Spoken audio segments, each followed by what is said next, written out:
Hi, Bazala Baramzito. Welcome to Life with Makajeni. I am Umakajeni. On this channel, we are unpacking all the trending topics, guys. But this topic saying Katazile, I don't wanna lie, in Umoya. And I think nje ithatha ishine view, guys. So, guys, I think by now you all know that I'm a fan of you guys, and I'm not a fan of you guys because mhlambe angimthandi uTrele no anginandaba noTrele. I just love indlela uView guys first time ngimbona aziphathe ngakhona, understand.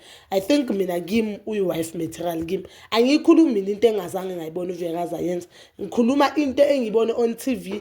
I-personality kaView guys engingayazi mina ebebengekho ayenza or izinto uView guys azenze engazibonanga ngikhuluma ngazi lezo zikhulunywa uTrele or zaziwa uTrele nabanye abantu abazi uView guys personally, you understand. So guys, we know that uView guys got married weekend ubhadalwe amalobolo by i-boyfriend yakhe entsha which is uXolani. And then since then uView guys has been trending on all social media platforms.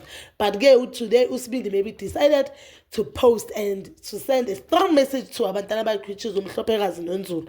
Ubhaliwe, guys, I'll put a screenshot sa that message here, and ubhaliwe ukuthi ingane zami nazi ukuthi ubaba uyanithanda, nazi ukuthi ningahlupheki ubaba akhona. Nje ngifuna ukukhuluma lento le, ningahlupheki ubaba akhona. Kanjani? Yabona the same energy as abekanayo or the same energy ubaba uMseleko wayenayo that time uQueen Loli athi umpumelelo yena wayenza whatever wayenza nompumelelo. The same energy abanayo ukugijimela to ama-lawyers to sue uQueen Loli ngento abe ayenze nompumelelo.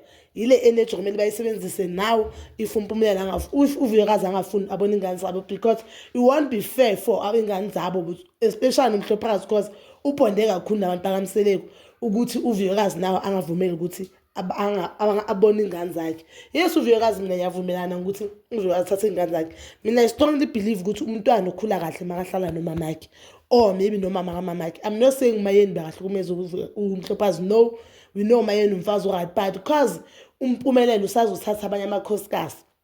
And I'm not saying uTrele uzohlukumeza lengane. I'm saying because umpumelelo usazothatha amanye amakhosikazi. Angitheni usho ukuthi amakhosikazi ayi7.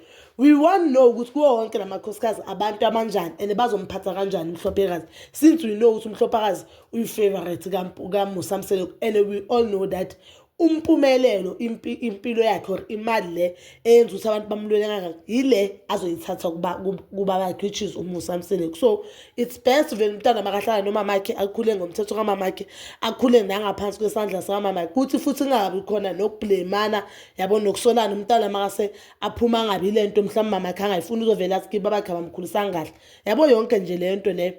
So kuba kuhle ukuthi umntana akhule nomama wakhe athole uthando la mama wakhe, but it won't be fair for abantu bakaMseleko if uView guys ngoba sekashade nale ndoda, even if le ndoda izilobolile lengane. It won't be fair for ingane nabantu bakaMseleko ukuthi bangaboni abantwana babo. It won't be fair. So uView guys, my advice to uView guys, anyway, mawunika umuntu advice guys, akusho ukuthi ayithathe. We to decide at the end of the day that part. In total, I think it will be best for everyone ukuthi nabo kaMseleko umpumelelo adlala irole yakhe ezubaba, awondla ingane zakhe, angafuni ukukhunjuza seyiphela umntana esikolweni. Umpumelelo makawondla ingane zakhe. Umpumelelo makayenze sure ukuthi ingane zakhe ziyafunda, ziyadla, ziyagcoka and ziyambona. So if uView guys angafuni, umpumelelo has ama-right wonke aphelele. Guys, we are living in a free country, a country esilandela sinemithetho, we have umthetho i-law esilandelayo nje. Futhi nje into ebalekile nge-South Africa engiyithandayo, yonke into nje vele uye court or uyombophisa nje ubhebi mama wakho. Nje angithatha isito sabo baby daddy mina bathi umama wakho wangicabela ukuthi ngimbone because umntana mamthanda yamlwela. Ngithi bakwazi ukulisa uQueen Loli ukuthi wathi yena uthandana noMseleko. So namanje bazokwazi ukubhadala same lawyers ukuthi bayolwela ukuthi uView guys akafuni angabona ingane zabo. And into engimangazayo manje ukuthi namhlanje uMpumelelo sayakwazi ukuposta athi ngiyazi ukuthi le nto nizoyibona la ushaya abantwana nge-emotional blackmail babancane bangafiki na ku-10. The energy anayo wakwazi ukuthi athathe imali yakhe ayohlawula i-virgin. Wahluleka ukuthi ngihleli noMhlopekazi 4 years konhle nengane mina eziyi2 zabafana including umntana kaTrele. Awuthi ngiyenze right by ingane zami. So yena wa choose isidima sakhe endaweni because angithi abantu beba isidima sakhe besicekela phansi isidima sakhe sokuthi wathatha utshitshi basendaweni yakuphi azange ubahlawula dani uthi udelela loyo muzi wafuna ukuvela endaweni umfana ongadeleli umfana ohloniphayo umfana olandelayo amasiko wakhohla isiko elikhulu legazi lakhe because nje nalento yenza nakibo tirela ikhofe awukwazi ukuhlala usingabakho sikaZulu nonyaka akahlawulanga futhi umntwana phela ukuhlawula inhlawulo has nothing to do nawe nomntana inhlawulo mina the way ngibona ngakhona and I believe inhlawulo ukuthi uhlawula loyo muzi loyo ukuthi ingakho bathi ingane isithiwa ihlawula hlawula loyo muzi loyo ukuthi sozalisa ingane yabo ungayishadanga so umphumelelo kuyo yonke le mali lena lezi zinto bebazifunile kubona umphumelelo wayangavelanga wathi yazi uthini bangicale ngilobola ingane zami lo singabakho lo wakhe bahlala bamposta or yena umhlophekazi so ufila kanjani ukuthi ahambe nengane ahlale nomama engane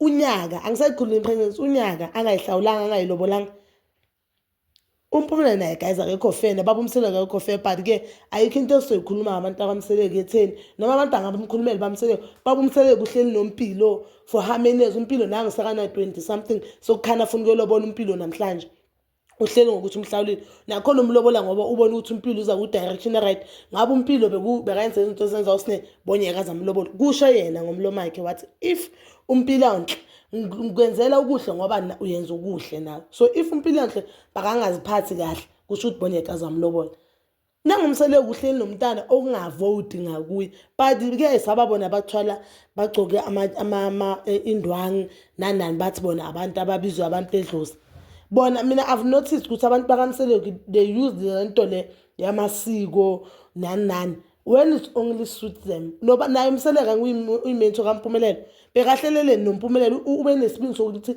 anika uMphumelelo imoto ngale mali le ukuthi anika uMphumelelo imoto ngabe uthe ngoba wena sowuzela ngithi ubaba nomthetho yena ufaka abantwana bakhe discipline so uMphumelelo didn't deserve kuba nemoto uLwandle deserve to kuba nemoto ngoba uLwandle akanamntwana so ima ishare uMphumelelo lemoto bokumele ohlawula ingane zakhe njengoba nosine angatholanga imoto ngoba kuthiwa uzela ngithi ngoba wayeka isikole so it's not like ukuthi uMphumelelo naye une degree or something or uyayisebenzela uMphumelelo every time he's training for all the wrong reasons guys even that career yakhe so akhiphelele even the career ye DJing iphelele guys you can see ukuthi ezinye izinto uMphumelelo uzithola because amntana kaMusa Mseleko not because he's working hard so ngabe wathatha le mali le emoto wamtshela wathi wena ngizothatha imali awuzukuthola le moto njengolwandle ngiyohlawula ingane zakho niyolobola ingane zakho uzokwazi ingane zakho ukuthi zibize wena ngoba if umntana wakho uyazalisa njengoba amagama wakhe uthi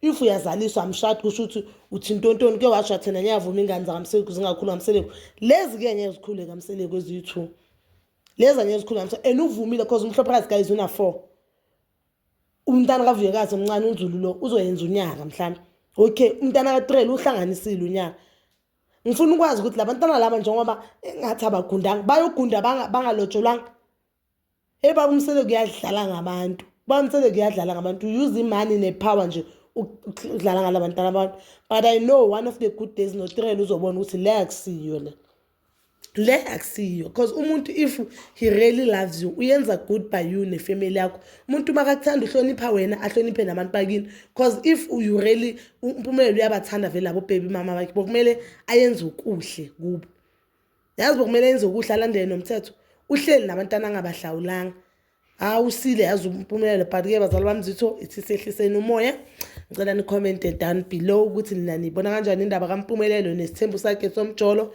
nabantwana bakaVuyekazi mina nje just pray ukuthi uVuyekazi angancabeli abantwana bakhe i-chance ukuthi babe nobaba biological father abantwana mabazidecidele ukuthi you know what ubabethu ifela akabadecidele bona because if truly uMphumelelo mhlambe akasubaba ocotho bazozibonela abantwana believe me bayazibonela isikhathi masama uthi you know what no lo baba lo akusubaba right so makana decide abantwana bazodecide bazokhula babe into right and I just pray ukuthi nayo xolani I understand isimo se-co-parenting because I don't think co-parenting is an easiest thing mazalo I don't think it's an easiest thing because ngesinye isikhathi uzawufona ubaby daddy and when you feel as if ubaby daddy no nalo mnkosikazi wakho basathandana or khona ama feelings up here understand So I just hope ukuthi noNkulunkulu angene uxolana understand nje ukuthi this thing ayikho ngabo but about abantwana nje kuphela bavumela abantwana babone ubababo as much as nomntana kaXolani zabe abona umamakhe ibe fair lento. So bazalwane mzizwa, please comment down below ukuthi wena uyibona kanjani, and please don't forget to like, subscribe, share and hit that notification button. Ngithanda ukuya nokubuya.